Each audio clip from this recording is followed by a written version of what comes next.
Hey guys, I'm totally taking all my videos in my car this week because I am too cold to be outside.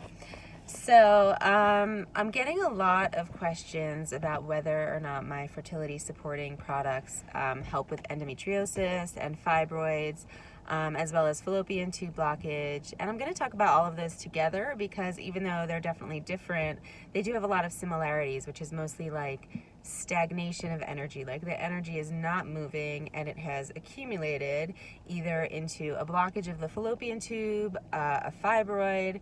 And then endometriosis is a little bit different because it's like blood not being contained within the uterus, but it's also a stagnation. It's like that blood is not where it should be, and then it gets stuck, and then it blocks the chi from moving or the energy from moving, and then you have a lot of pain.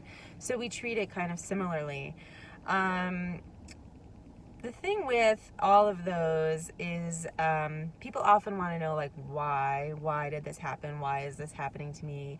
And of course, there's like no blame ever in this. Like anything with our health, it should never be about blame or things that we feel guilty about or anything. But there is a tendency for our body to hold on to energy, basically. I mean, everything is energy, and then it becomes physical, like substantial. So it's either the blood or the chi, and becoming like a physical, substantial thing.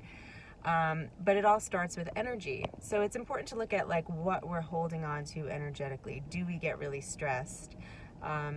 Do we react with tension? Like we do get physical tension when we're stressed.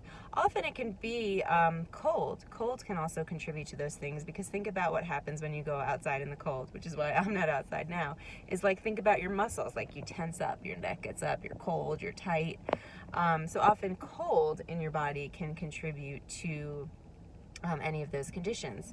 So the things that I work on when I treat this, whether in my acupuncture practice or with the herbs I use, is warming and moving. And the thing is tricky, this is maybe getting a little ahead of myself, but I'm going to say it anyway, is that even though cold can contribute to tension, if you think about energy moving against energy, it creates friction, which creates heat. So then often you can have a cold heat stagnation complex, which is like a lot of stuff happening in your body, and your body is just like, I don't know what to do.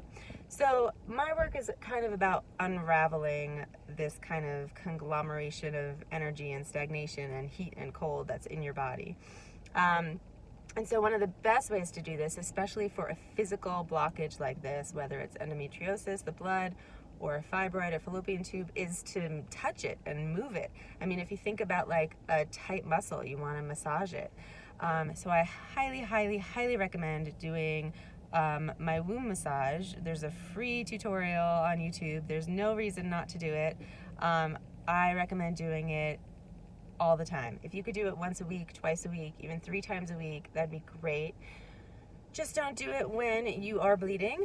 You don't want to do it when you're bleeding, but it's so important to do. And of course, I recommend using the castor oil pack, because the castor oil is really heavy and it can get in there and kind of unravel that. And then the essential oil blends.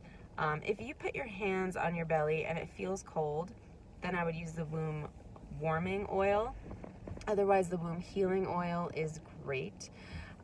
You could try both. You could try either. You could play with them, see what you like.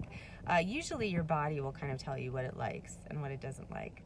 And then as far as herbs that are great, you want things that kind of invigorate your blood, invigorate your energy. So things like milk thistle, dandelion, nettle leaf, raspberry leaf, passion flower, lemon balm, and those are all in my Bitches Brew tea.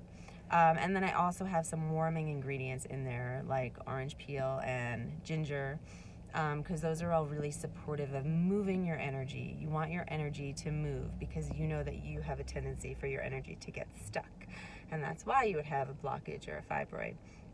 And what else? Oh, exercise. Exercise is really important. Get your body moving. Even a brisk walk is really essential.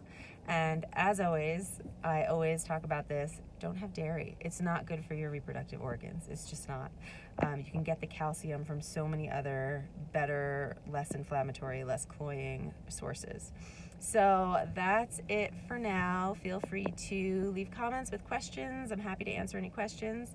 But feel free also to check out my bundles. I have an endometriosis and fibroid bundle, and then a little bit different, the fallopian tube blockage bundle. So check those out on my website, and hope that was informative for you today. Okay, bye.